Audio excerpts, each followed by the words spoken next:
Welcome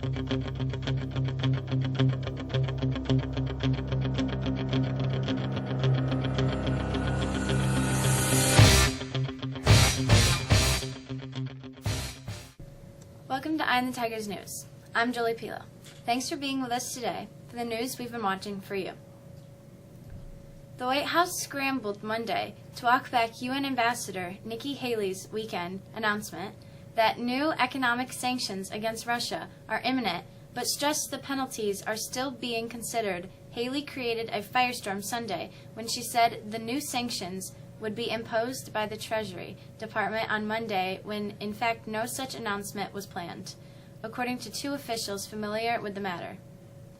In a statement, White House Press Secretary Sarah Huckabee Sanders tried to clarify the situation, but her explanation created more confusion and led to suggestions that President Donald Trump had personally intervened to halt the sanctions from taking effect Monday.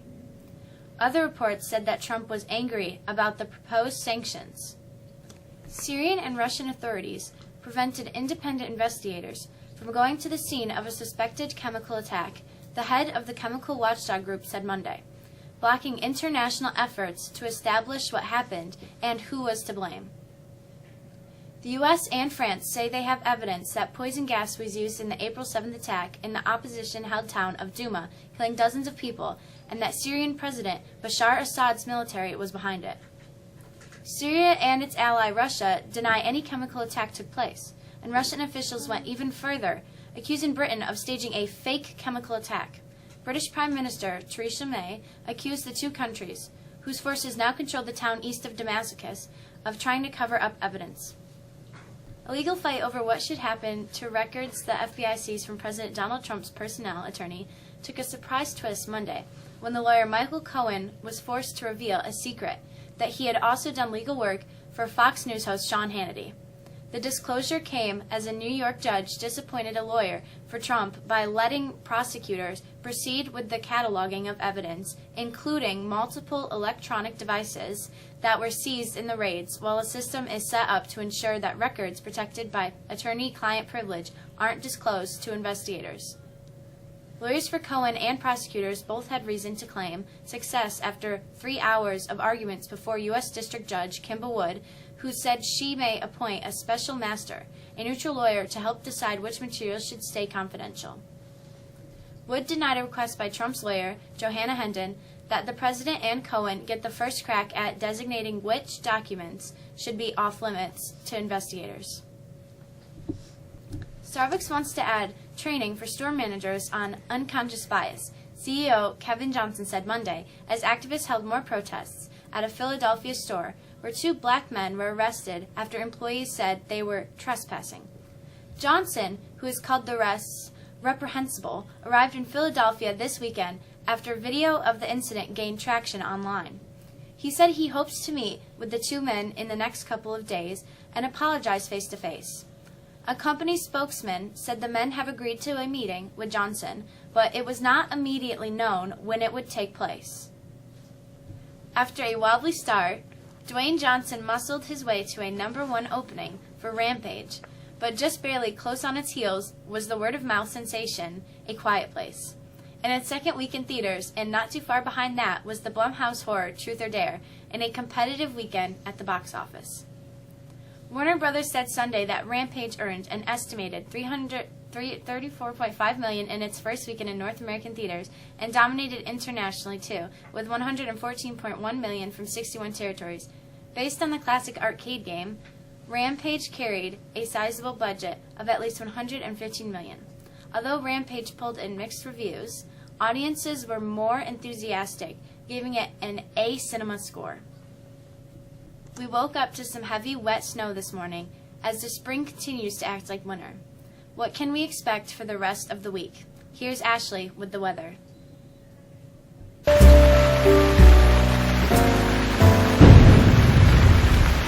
Unseasonably cold for the rest of the week, for sure, beginning with high temperatures today that barely get above the freezing mark.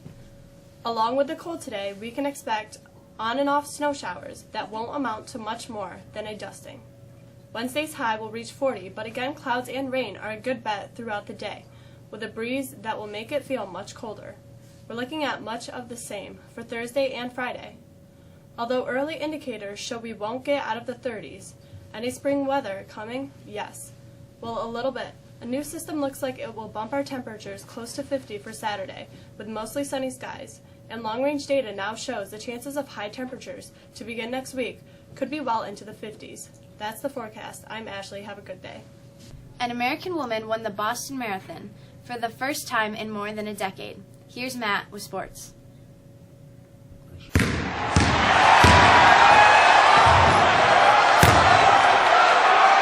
After slogging through just a few miles of icy rain and near-gale headwinds that made her feel like she was running in place, Desiree Linden decided she's seen enough of the Boston Marathon for another year.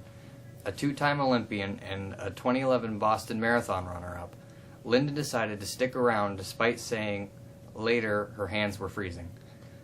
Outlasting the weather and the rest of the field to win the race's 122nd edition on Monday in 2 hours, 39 minutes, and 54 seconds. That was more than 4 minutes better than second-place finisher Sarah Sellers, but the slowest time for a women's winner in Boston since 1978.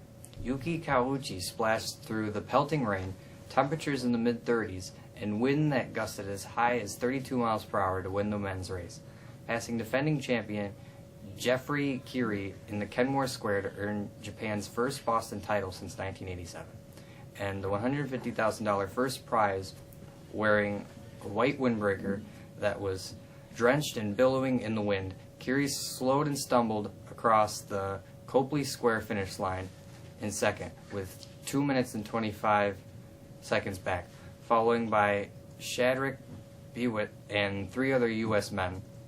The winning time of 2 hours, 15 minutes, and 58 seconds, and was the slowest time since 1976. Kevin Durant sparked a decisive third-quarter run on the way to 32 points. Thompson added 31 points and 5 assists in another superb playoff performance, and the Golden State Warriors rallied in the second half to beat the San Antonio Spurs 116-101 on Monday night for a 2-0 lead in their first-round playoff series. As Curry remains out, likely for the entire series, nursing a sprained left knee, the Warriors used all the offensive power they had to take both home games in the best of 7 series. Miami Heat tied its series with Philadelphia with a 113-103 win. Didi Gregorius homered twice for the second time this season. Gary Sanchez had 3 hits and 3 RBIs, and Aaron Judge became the fastest major leaguer to hit 60 career homers, powering the Yankees to a 12-1 route. Monday night, Gregorius hit 2 home runners in the 4th inning off the second deck of the right field in a solo drive in the 7th and struck an ad behind the Yankees bullpen in the right center. He has 5 homers this season. That's it for sports. I'm Matt. All seniors going on the senior trip. Your next deposit is due by April 18th. Please bring $50 deposit to Mr. McKenna. Make checks payable to Max class of 2018. Junior Prom 2018 guest forms are available in the Assistant Principal's office. And finally, third quarter grades were reported this afternoon and available on school tools. Report cards will be mailed later this week. That's all for us today. For the staff of Eye on the Tigers News, have a great day. I'm Jolie Pilo.